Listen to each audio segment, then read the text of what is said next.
금요일마다 정말 좋은 영화들 추천해드립니다. 오동진의 시네마 레터. 영화평론가 오동진 선생님 모셨습니다. 안녕하세요. 네, 여러분 안녕하십니까. 네. 네, 12월 27일 네. 완벽하게 새미치인데요. 네. 12월 한 달 정말 바쁘셨죠, 선생님? 아, 폭풍 같은 이렇게 12월을 보내면 안 되는데, 그렇죠? 그래요. 네. 한 해를 마무리하는 달을 네. 시작하는 달보다 더 바빴던 것 같아요, 진짜. 아, 그리고 이제 뭐 마치 풍전등화처럼 네. 그렇게 살았기 때문에 며칠 안 남았습니다만 많은 분들께 정말 진정으로 은총이 가득하기를 바라겠습니다. 네. 네. 그리고 선생님 이거 우리 허윤선 작가님이 네. 일주일에 한 3번씩 저희한테 강조를 해요. 1월 1일은 오동진 그렇죠. 선생님 네. 생일이다. 네, 그렇죠. 아주 중요합니다. 그리고 이제 제가 부탁드리는데 네. 전 세계 그 정상분들, 대통령, 총리 이런 분들 제발 이제 축전 보내지 마시고요. 그냥 또 불꽃놀이 하지 마시고 1월 1일이라고 네, 조용히 지내시기 바라겠습니다. 제가 제일 심했던 게 밀레니엄 때, 네. 2000년대 전 세계가 제 생일 때문에 난리가 났었어요. 그랬죠. 네. 그때 진짜 들썩들썩했죠. 주책이다 주책. 네. 그래요. 저희 이번에 참 12월에 뭐 1월 1일이 생일이라 좋은 점은 그렇게 전 세계가 다 축하하는 걸 테고 네. 혹시 아쉬운 점이 있다면 어떤 걸까요, 선생님? 미역국을 못 먹는다는 거죠. 네. 못 먹었다는 거죠. 제가 사실은 어렸을 때 못 먹었었고요. 아, 정말 네. 떡국을 하니까. 그 미역국을 초하루부터 먹으면 대학 입시 뭐 안 좋다고. 다 떨어진다고 네. 미끄러진다고 해서 우리 어머니가 안 먹였죠. 왜냐면 제가 1월 1일만 되면 뭐 그 당시 고등학교도 입시가 있었어요. 고등학교 입시 있지, 또 누나는 또 대학까지, 형은 네. 또 고등학교까지니까 불우한 어린 시절을 보냈습니다. 미역국을 먹지 못하는 1월 1일. 네. 예. 이 연말 연초에 흥행을 기대하시는 영화 있을까요? 아무래도 이제 그 크리스마스를 겨냥해서 개봉한 영화가 이제 하얼빈이고요. 요번 주에 개봉한 영화가 이제 보고타예요. 보고타. 네, 그러니까 이제 두 가지의 큰 영화인데 어떤 영화가 더 잘 될지는 제가 가늠하기 어렵고 그리고 워낙 지난 11월에 개봉됐던 영화들이 좀 뭐 지난주에도 말씀드렸습니다만 그렇게 흥행 성적이 뚜렷하게 좋지 않기 때문에 그랬다고 하셨죠. 네, 그래서 예컨대 대가족, 일승, 소방관 이 세 작품이 사실은 연말 분위기를 몰아갔어야 되는데 요즘 안 좋아요. 그리고 네. 12월 달에 안 좋을 수밖에 없었잖아요. 그 영화 보러 갈 정신이 없죠 지금.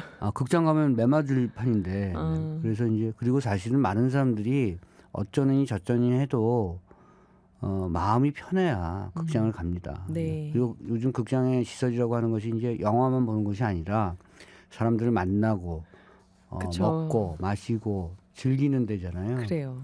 그런 걸 못하니까 정말 그 세 작품은 지난주에도 말씀드렸습니다만 좀 안타까워요. 특히 대가족 같은 작품이 안타깝고요. 이번에 그래서 어쨌든 하얼빈과 이 보고타가 이런 분위기를 역전시킬 수 있을까 이게 제일 초미의 관심사고요. 아무래도 하얼빈이 안중근 의사 얘기이기 때문에 이제 어쨌든 그 한국 사회가 거대 담론을 한번 다시 겪은 거잖아요. 그래서 하얼빈이 그런 분위기를 타고 다시 많은 관객들을 모을 수 있을지 이제 저도 좀 관심을 집중시키고 있습니다. 그 여기 현빈 나온다고 하니까 네, 박정민도 나오고. 네. 이 또 현빈 이분은 똑같은 미남 배우 그룹인데도 항상 좀 뭔가 사연이 많고 불우한 역할을 하는 것 같아요. 그렇죠. 약간 좀 우울한 얼굴빛이에요. 네. 그런데다가 이번이 아마 좀 약간 글쎄 이런 표현 좀 묘할 수 있습니다. 약간 다크한 분위기. 네. 아무래도 첩보 스릴러 분위기 뭐 이런 것도 있고요. 안중근 의사가 사실은 현빈처럼 크지는 않았죠. 키가 크지 않았죠. 네. 약간 그게 저는 캐스팅도 굉장히 그 역사적 얘기를 다룬 영화에서 매우 중요하다고 생각하는데 고증을 해야 된다. 네, 과감하게 아마 선택을 한 것 같고요. 예. 네. 그리고 이제 여러분들께 종종 말씀드리는 겁니다만 안중근 의사께서 돌아가신 나이가 31살이에요. 31살. 네. 굉장히 젊은 나이인데 이제 그 당시 1909년 10년 이때는 31살이 지금이 한 51살쯤 되겠죠. 정신 연령이. 거꾸로 생각하면 지금의 많은 그 현대인들이 그런 걸 생각하셔야 된다고 봅니다. 예전에 이런 영웅은 29살 때, 30살 때, 31살 때 자기의 몸을 초계처럼 버리고 나라를 구했습니다. 이제 그런 걸 생각하시면 뭐랄까 약간 성찰의 어떤 느낌을 받을 수 있다 이렇게 생각되고요. 하얼빈을 많은 분들이 보셨으면 좋겠습니다. 네, 하얼빈, 보고타 이 작품들이 좀 침체됐던 극장가를 살렸으면 좋겠다. 그리고 가라앉았던 마음들을 다시 일으켜 세우는. 네, 그랬으면 좋겠습니다. 네. 지금 이러면 안 돼요. 저 먹고 살아야 돼요. 이러면 안 돼요. 네. 분위기가 떠야 됩니다. 네. 모든 분야가 지금 다 가라앉아 있는 것 같아요. 네. 그리고 네. 선생님 그 시빌워 내전 이것도 이게 이제 하신다. 10월 31일 날 이제 이것도 이제 이번 주에 개봉하죠. 보고타랑 같이요. 이게 이제 미국이 남북 전쟁 했잖아요. 지금 사실은 뭐 제가 남의 나라 얘기 막 하면 안 됩니다만 트럼프나 뭐 한국이나 프랑스도 최근에 좌파연합 총리 쫓아냈고 등등. 거기나 또 일본이나 중국이나 러시아나 다 지금 진영 논리가 너무 강하고요. 양분돼 있잖아요. 미국이 실제로 양분되는 얘기입니다. 아, 실제로요? 네, 내전이에요. 아니, 전 근데 이번에 항상 지난번도 그랬지만 공화당, 민주당 싸우는 거 보면은 남북 전쟁 때 갈등이 다 해소가 안 되고 남아있나? 이런 느낌 받을 때가 있거든요. 특히. 제가 봤을 때는 분명히 남아 있다고 생각하고요. 그리고 또 어쨌든 그 인종주의와 또 특히 이제 이 제가 시빌워를 유심히 제가 지켜본 이유는 제가 최근에 본 소설이 있습니다. 더글라스 케네디의 원더풀랜드라는 소설인데 원더풀랜드요. 그게 딱 갈라지는 얘기예요. 그래서 미국이 공화국 연방하고 연맹 공화국으로 나뉘었어요. 근데 이제 우리가 남북 전쟁하면 조지아주 쪽 남쪽하고 뉴욕, 워싱턴 북쪽이잖아요. 그게 아니라 이제 이스트 코스트, 웨스트 코스트. 미국이 양연안 그리고 가운데 뭐 미니애폴리스 정도, 요 정도가 이제 공화국 연방이고요. 그리고 연맹 공화국은 뭐라고 했죠? 공화국 연방과 연맹 공화국은 그 가운데. 삥 둘러서요. 텍사스. 그러니까 이게 동서가 아니라 그냥 수사학적으로는 동서는 아닌 거죠. 근데 그게 진짜 지금 대통령 선거 결과 보면 그렇게 그래요. 나오잖아요. 민주당 표가 나오는 것, 공화당 표가 나오는 것이 다 갈렸고 그 공화국 연방과 달리 연맹 공화국은 기독교가 그 테리토리에 그 지역 내에서의 어떤 성전과 같은 거예요. 그래서 기독교 근본주의자들이 나라를 주를 다스리는 거죠. 그러니까 그 갈등이 이 영화 시빌워에서도 거의 비슷하게 나온다고 생각하시면 되고요. 소설은 액티브한 걸 많이 보여주지 못하지만 시빌워는 이제 실제로 액션이 많이 나오고 실제로 전투가 벌어지는 거죠. 이게 사실은 예전 같으면 지나치게 근미래 디스토피아적 SF라고 생각되지만 지금은 이상하게 설득력이 있어요. 곳곳이 다 근미래 디스토피아. 사람들이 말버릇으로 입버릇으로 차라리 이러면 갈라서자 이러잖아요. 우리도 지금 동서 막 이렇게 얘기하잖아요. 그러니까 제가 그런 말씀 드렸나요? 그 대구하고 광주가 북위 35.1도로 똑같아요. 아, 정말요? 위도가 있어요. 똑같아요. 우리가 한반도가 이렇게 지구는 둥글고 이렇게 기울여져 있으니까 우리가 이 수평적 개념이 없는데 북위가 똑같아요. 위도가. 그래서 딱 마주보고 있는데 거기 철도도 없죠. 고속도로도 없어요. 그러니까 사실은 갈라선 지형으로 살고 있는 그런 형국이기 때문에 시빌워 같은 영화가 남의 나라의 얘기가 아니라 우리 얘기처럼 들리기도 하고요. 특히 이제 요즘 같은데 6월 12월을 겪은 지금 요즘 같은 때 매우 진지하게 고민할 필요가 있다. 갈라서자는 얘기가 아니고요. 이런 분열을 어떻게 극복할 것인가. 누가 이런 분열과 갈등에 대한 해법을 솔루션을 제공할 것인가. 이런 것들을 한번 생각해 봐야 되고요. 제가 봤을 때는 정치가 그런 역할을 하는 거는 이미 시기가 지났어요. 시대가. 그러니까 정치 외에 다른 것도 해야 된다고 생각합니다. 저는 로제가 해야 된다고 생각합니다. 네. 로제가 그냥 한 번에 잡잖아요, 다 사람들을. 네. 그렇죠. 그러니까 뭔가 정신적, 사상적 뭐가 있어야 돼요. 이게 너무 그런 것들이 없었다고 생각합니다. 네. 사람들을 통합할 수 있는 건 아름다움이다. 네. 네, 그런 영화다 네. 이런 얘기를. 문학이고 그렇겠죠. 네. 제가 이제 뭐 항상 말씀드립니다만 도스토옙스키가 이렇게 얘기했다는 거잖아요. 쿵쿵 문화적 예술적 충격을 주면 그때마다 사람들이 1mm씩 1cm씩 바뀐다고 하니까 그것을 받은 사람, 그 충격을 받은 사람이 사실은 정치를 잘하고 경제를 좀 나눌 줄 알고 뭐 그러겠죠. 네. 그런 것들이 사실은 장기적 교육과 여러 가지 어떤 미디어적 형태로 많은 대중들에게 전해져야 된다고 저는 생각합니다. 그리고 제가 그런 역할을 좀 했으면 좋겠는데 네. 제 코가 석자라 아니 하고 계시는 거죠 못하고, 지금. 네. 그렇죠. 네. 하고 계시는 거죠. 시빌워도 그냥 솔직히 말씀드리면 아주 썩 잘 만든 영화다 이렇게는 말씀 못 드리겠습니다만. 그런가요? 네. 그렇지만 충분히 볼만한 영화고 관심을 갖고 지켜볼 영화라고 생각합니다. 그리고 커스틴 던스트. 네. 오랜만에 보는 여배우 나오고요. 네. 이 여배우도 이제 약간 나이가 좀 됐죠. 그래서 여러 가지 흥미로운 영화가 시빌워입니다. 네.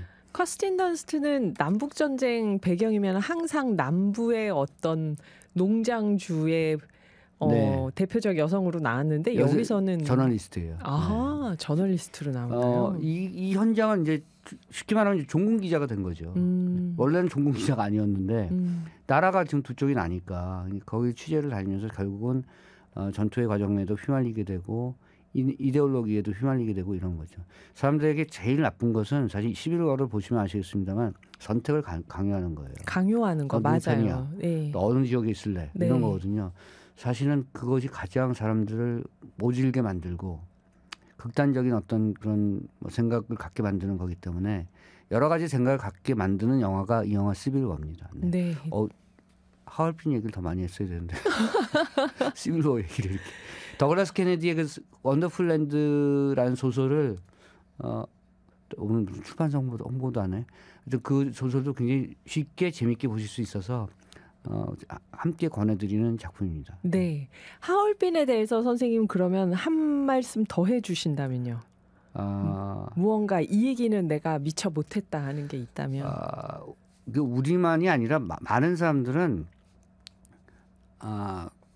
거부하지 못하는 민족주의가 있어요. 자기 마음속에. 내 나라, 내 땅 뭐 이런 민족주의가 있고요. 다만 민족주의적 자부심이 어느 정도인가 이것이 굉장히 중요하고요. 그 민족주의의 품위가 어떤가 이런 것도 되게 중요하거든요.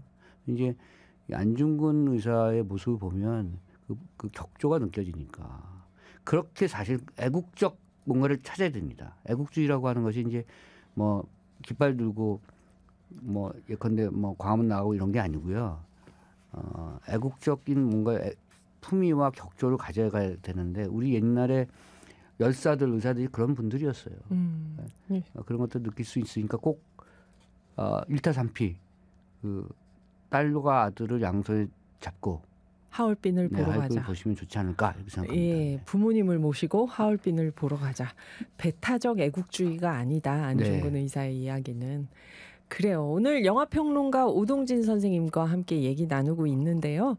여러분 추천받고 싶은 영화, 이럴 때 어떤 영화 보면 좋은가요? 생각나시는 거 있다면 문자 주시고요. 잠시 후 2부에서 뵙겠습니다. 오동진 선생님과 영화 이야기 나누고 있습니다. 항상 오시면은 극장 말고 집에서 볼 수 있는 영화 추천해 주시잖아요.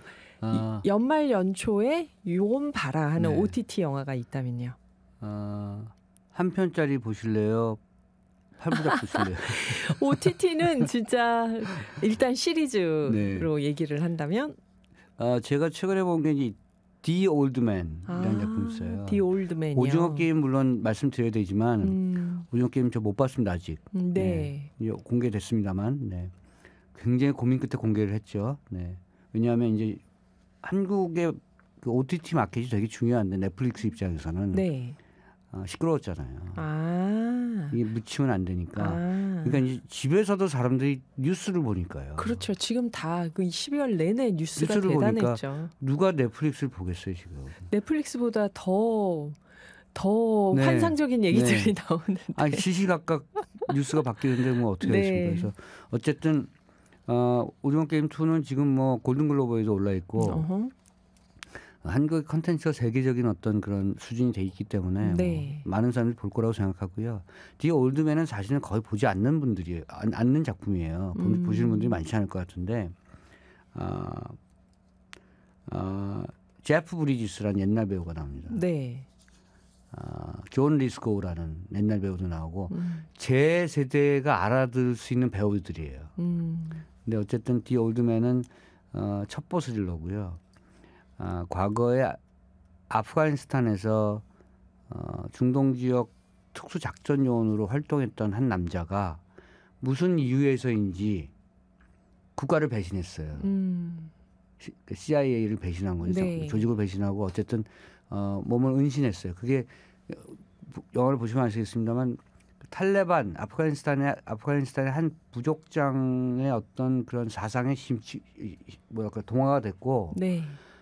그들을 제거하려는 미국의 어떤 정보 목적, 국가 목적에 동의하지 않았던 거죠. 그래서 어쨌든 정리하고 도망갔는데 국가의 어떤 여러 가지 정보를 갖고 계속 쫓기는 거죠.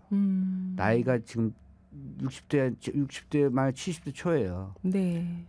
그 얘기가 시리즈로 제가 차마 권해드리지 못한 게 시즌 2까지 있습니다. 시즌 2까지요. 네. 한 20개 보셔야 돼요. 네. 그래서 이제 감히 권해드리긴 어렵습니다만 차분하게 볼 수 있는 스릴러예요. 왜 이 남자가 그런 일을 했는가. 그리고 예컨대 사실 아프가니스탄 문제는 소련이란 나라, 러시아 전에 소련과 미국과 서로 주고받게 했잖아요. 그런 식의 어떤 국가적 비극도 있고 강대국이 얼마나 그 나라를 그 영토를 자기들의 입맛에 맞게끔 요리했는가 이런 것도 알 수 있고요. 네. 그랬을 때 사람은 어떤 실존적 선택을 하는 것이 맞는가 이런 얘기를 은근히 하고 있는 영화예요. 뭐 마이클 샌델이 뭐 정의란 무엇인가 이랬지만 정의란 사실은 순간순간에 뭔가 직면했을 때 자기가 어떤 선택을 하냐가 되게 중요하잖아요. 네. 여기 주인공이 이제 올바른 선택을 하려고 노력했고 올바른 선택을 했다고 생각하는데 문제는 그 와중에 딸이 있네. 이제 여자가 있었고 네. 그래서 계속 도망다니는 삶인데 딸이 있으니까 쉽지 않겠죠. 그리고 이제 추적하는 CIA나 정보 요원들이 FBI가 그 딸을 이용하려고 해요. 그러니까 제가 제일 싫어하는 거. 그러니까 마피아 영화 보면 마피아들이 제일 싫어하는 게 그거잖아요. 가족을 건드리지 마라 이런 거잖아요. 그래서 또 이 늙은 아버지가 자기의 최대 약점인 딸을 보호하기 위해서 분연히 떨쳐 일어나서 싸우는 얘기인데 저는 뭐 워낙 제프 브리지스 같은 배우 좋아하고 존 리스고가 연기를 너무 잘하고요. 제가 놀랬던 게 뭐냐면 젊은 시절이 나오잖아요. 네. 다른 배우를 썼을 거 아니에요. 네. 말하는 액센트, 인토네이션 똑같아. 연결되도록. 네. 그리고 젊은 배우들이 이제 자기 선배 배우의 연기를 이렇게 연습을 한 거야. 그렇죠. 말투는 너무 똑같은 거예요. 그래서 얘네들은 진짜 자신은 연기자가 정말 대단히 출중한 거고요. 예. 대단한 사람들이 많다는 생각을 하게 되는데 그런 연기의 맛도 느낄 수 있고 그 연기의 맛이 일품인 작품이 디 올드맨입니다. 왠지 막 적었잖아요.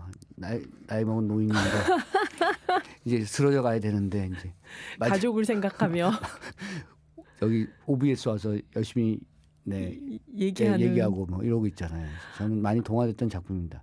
제가 하나 더 소개시켜드리고 싶은 거는 네네. 영화입니다. 단회. 2시간짜리 네.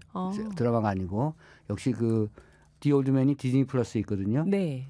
이거는 애플 TV에 있어요. 네. 그러니까 이제 제가 이런 말씀 드릴 때마다 넷플릭스도 보셔라, 디즈니 플러스도 보셔라, 다 가입해야 됩니까? 이게 제가 그래서 뭐라고 말씀 못 드립니다만 애플 TV에 런던 공습이라는 게 있어요. 런던 공습이요. 네, 그게 영어로 블리츠예요. BLITZ. 블리츠. 그게 아예 전격적 작전 이런 건데 네.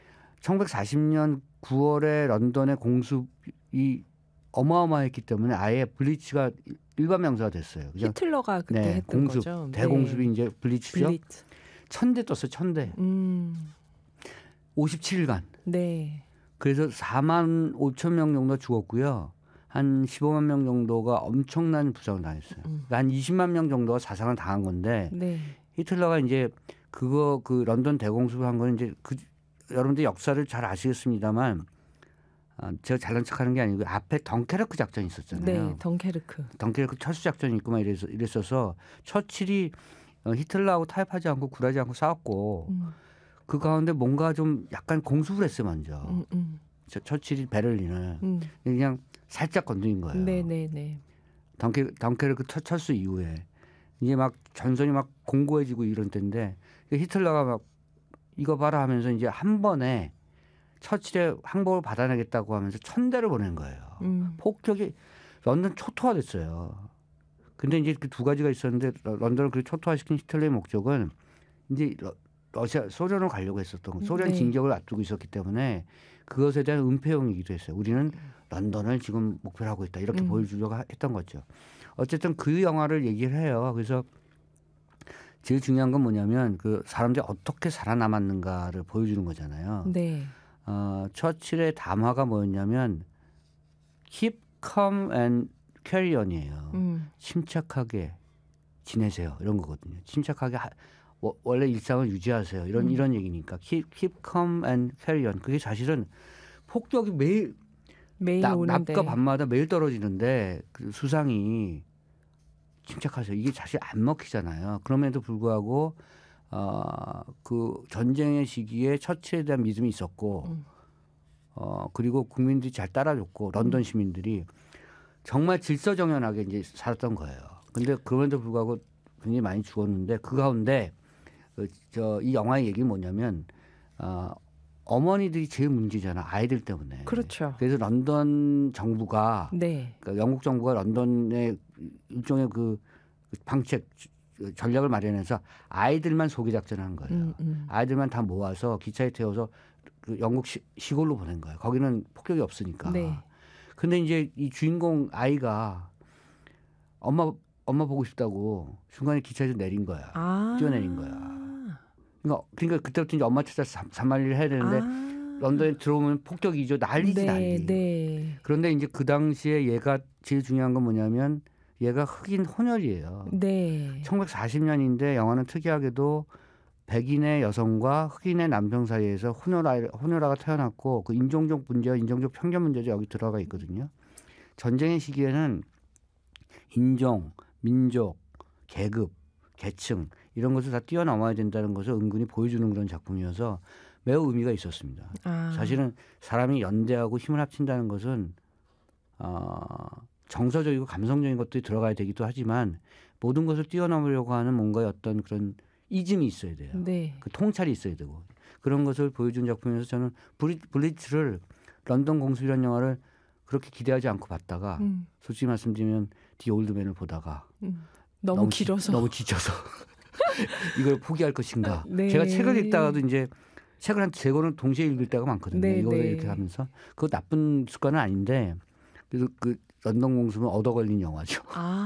그래서 여기 나오기 전에 요 런던 공습을 얘기할까라고 하다가 그 디 올드맨이 아깝잖아요. 또. 네, 네. 그래서 같이 말씀드리기로 하고 같이 말씀드린 겁니다. 본 게 아까우니까. 저 진짜 고생 많이 하고요. 저 12월에 그 정말 차디찬 그 바쁜 와중에 이 길거리 와중에 네.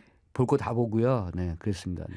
그게 디즈니 플러스에 디 올드맨도 있고 네. 런던 공습도 있는 런던 거죠. 공습은 애플 TV. 애플 TV. 네. 그러니까 이제 제가 가장 큰 그 뭐랄까 불만은 그러니까 넷플릭스는 그 번역을 하는 그런 회사가 따로 붙어 있어요. 몇 개가. 그러니까 이제 아무리 뭐가 많아도 기본적으로 자막이 충실하죠. 이 디즈니 플러스와 애플 TV는 가끔 그러니까 주요 자기네들 작품이 아니면 자동 자막이 부실해. 그러니까 이제 이러려면 이제 이렇게 돈을 제대로 받으면 안 돼요. 좀 할인을 해줘야 그렇죠. 되는데. 소비자들 불만이 많아지니까. 근데 그럼에도 불구하고 작품이 좋은 게 많아서 애플 TV가 지금 뭐죠? 티빙하고 붙어 있어요. 티빙하고요. 예, 그러니까 어떻게 된 거냐면 티빙에 파라마운트 플러스가 있었거든요. 네. 계약이 깨졌어요. 계약 연장이 안 되고 그 빈자리를 애플 TV가 들어갔는데 애플 TV는 따로 있고 티빙에서도 그게 훨씬 더 보기 편하니까 많은 분들이 액세스가 편하니까 그런데 애플 TV 거를 보려면 티빙에서 보려면 또 돈을 내야 돼. 그러니까 이제 이거 이중과세다 이렇게 생각이 들 거 아니에요. 네네. 프라임몰을 봐야 되기 때문에 예. 볼 것도 너무 많고 돈도 많이 들고 경기는 안 좋고 이럴 때 이제 저 같은 사람이 나와서 이거 보시라 저거 보시라 하면 무슨 한가한 소리 하고 있네 이런 얘기 들을까 봐 저도 굉장히 조심스럽습니다만 뭐 기회와 여건이 되시는 대로 그래도 영화와 드라마가 여러분들께 많은 위안을 드리니까 생각하셨다가 지금 당장 보시라는 얘기 아니니까요. 예. 어느 날 갑자기 들어갔는데 그런 작품을 보면 그 오동진이라는 인간이 얘기했던 그때 작품이구나 추천하셨던 거지. 이렇게 생각하시면 될 것 같습니다. 그래요. 사실 볼 건 봐야죠 또. 근데 선생님 오늘 하얼빈 얘기도 그렇고 디 올드맨이나 런던 공습 얘기도 그렇고요. 저는 말씀 들으면서 12월에 그 사건들이 막 떠오르는 게 우리 사실 국내 문제만이 아니라 대통령 담화문 나오고 나서 중국은 진짜 간첩을 보냈나 해서 시끄럽고 미국은 이걸 다 도청해서 알고 있나 해서 시끄럽고 우리나라는 진짜 북파 공작원 부대가 있냐 해서 시끄럽고 사실 한마디만 해도 돼요? 예. 말이 돼요. 그러니까 제가 첩보스릴러 매우 많이 보잖아요. 네네. 첩보스릴러를 굉장히 많이 읽은 저는 거의 첩보원 수준이에요. 그러니까 이게 물 밑에 있지만 존재했던 것들이 확 드러났던 것 같아요. 그냥 정보들이 이제 난무하는 세상이고 뭐 이런 정보 저런 정보가 있는데 그거 잘 가려내야죠. 그렇죠. 네. 그래요. 그래서 오늘 이런 좀 흥미로운 지금 12월을 마무리하면서 어떻게 보면 더 생각할 게 많을 것 같아요. 이 영화들을 보면서. 아마 1월쯤에는 코미디 영화 많이 나올 겁니다. 그래서 많이 웃으시고 그러실 수 있도록 영화계도 많이 노력을 하겠죠. 네. 그래요. 그리고 선생님 오시면 항상 독립 영화 하나씩 추천해 주시잖아요. 네. 아침바다 갈매기는 여기 양희경님 나오. 이거 많이들 추천하더라고요. 그리고 미망이요. 네. 이런 작품 제가 말씀드렸는데 안 보면 후회하세요. 그 정도로. 네. 제가 말씀드렸잖아요. 한국의 가로 열고 상업 가로 닫고 영화는 죽었다. 한국의 상업 영화가 지금 거의 끝물이에요. 이 상업 영화가 큰 변신을 하지 않으면 큰 변신을 한다는 것은 새로운 어법을 만들어야 돼요. 마치 뉴저만 시네마, 아메리칸 뉴 시네마, 누벨바그 뭐 이런 거 있듯이 하나의 사조가 변하는 것처럼 이제 상업 영화 좀 큰 영화는 그 사조가 변해야 돼요. 근데 변하지 않고 지금 지난 한 1년 이렇게 왔고 코로나 있었고 굉장히 엄청난 위기가 온 거고요. 그래서 제가 봤을 때 저 같은 평론가 입장에 봤을 때 상업 영화 별로 보고 싶지 않아요. 왜냐하면 안 봐도 뭐 제가 봐도 이 평가를 내리기가 민망할 정도로 못 만드는 작품이 많아서 또 똑같은 얘기들을 하고. 근데 이제 독립 영화가 그걸 치고 올라오고 있고 새로운 어법들을 개발하고 있고 적은 돈으로 뛰어난 영화들을 만들고 있어서 한국 영화의 어떤 새로운 트렌드를 보려면 독립 영화를 보셔야 돼요. 제가 이제 한 편, 두 편 이렇게 소개시켜드리잖아요. 장선도 소개시켜드렸죠. 해야 할 일도 있었죠. 이 아침바다 갈매기는 보셔야 돼요. 그냥 보셔야 어촌에서 됩니다. 벌어지는 기묘한 사건 얘기인데 가슴 아픕니다. 그리고 미망을 한자로 쓰면 여러 뜻이 있어요. 그렇죠. 미망인 할 때 미망도 있고 뭐 잘못된 꿈이라는 뜻도 있고요. 맞다. 여러 가지가 있죠. 그래서 미망 뭐 비슷하게 이렇게 활용되는 단어 뜻대로 에피소드 3개가 있어요. 그 단어의 뜻대로. 그래서 굉장히 작은 영화인 듯 아주 잘 만든 웰메이드 독립 영화예요. 촬영 특히 독립 영화 촬영이 좋기가 힘든데 촬영 조명이 뛰어나요. 이런 작품들이 새로운 한국 영화를 만들고 있다고 생각하시고 보시면 미망은 또 예컨대 약간 러브 스토리예요. 그래서 젊은이들이 보기에 좋은 작품이다 이렇게 생각이 들고 지금 또 개봉될 영화 중에 하나 독립 영화 중에 하나가 힘을 낼 시간. 시간. 지금 딱 맞죠. 힘을 낼 시간. 원래 12월을 생각하고 그 젊은이들이 만든 영화는 아닌데 네. 만들고 보니까 지금 딱 맞아. 그래서 힘을 낼 시간 개봉됐습니다. 그래서 이것도 기억해 두셨다가 제가 아무리 이렇게 말씀드려도 10,000명도 안 봐. 그 10,000명 중에 있어요. 오늘의 기후 청취자분들이. 네, 하여튼 힘을 낼 시간도 기억해 주시면 좋을 것 같습니다. 네. 아침바다 갈매기는 미망 힘을 낼 시간 네. 추천해 주시는 우리 새로운 우리나라 독립영화들이요. 네. 네, 오늘도 영화평론가 오동진 선생님과 함께했습니다. 선생님 오늘 귀한 시간 내주셔서 감사합니다. 네, 고맙습니다. 감사합니다. 네.